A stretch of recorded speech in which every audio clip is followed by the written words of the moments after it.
Thank you, Mr. Chairman. Mr. Fugate, you have a well-deserved reputation for even-handedness. Thank you. And from time to time, I've witnessed you fending off a lot of political action, and may I say, you've always done it in a very professional way. I just want to thank you. A borough under my saddle for quite a number of years is something called New Jersey Task Force 1. This is an urban search and rescue team that was the first non-New York group to be on the site of that incredible disaster of September 11, 2001.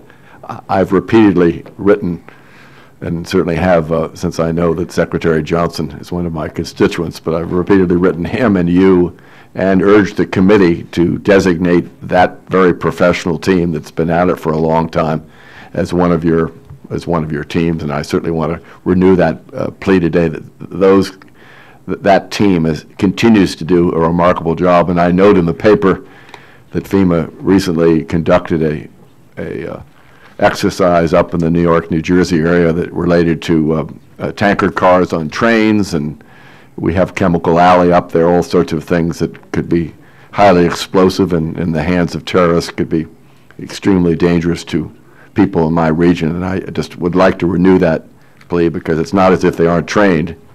I'm not sure if you care to respond. I'd be happy to hear your comments. Well, since you've told me that I'm oftentimes not political and pretty straightforward, it's really a funding issue. Yeah. That team receives its funding probably at the local level and with some of the Homeland Security grants that come through this committee.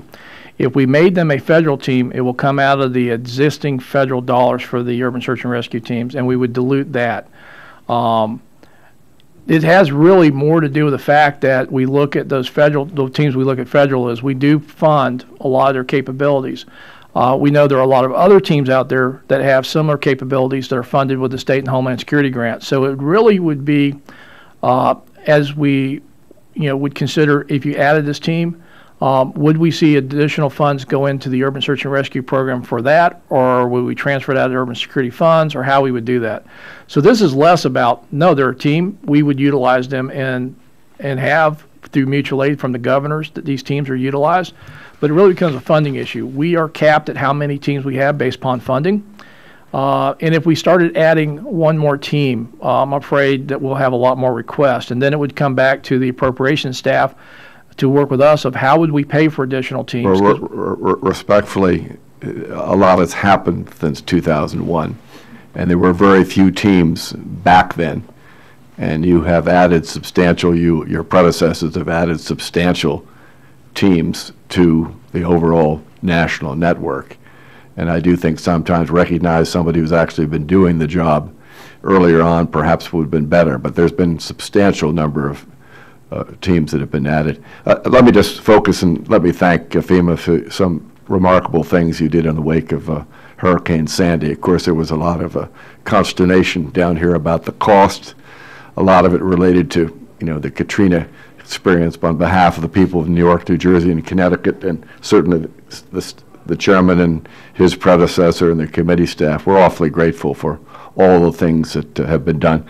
Could you focus just for a brief minute on some of the litigation issues that relate to, that sort of give, not you, but the program a bad name, and a lot of the policyholders, hopefully people take a look at what they subscribe to, but could you talk a little bit about that as part of the overall FEMA experience?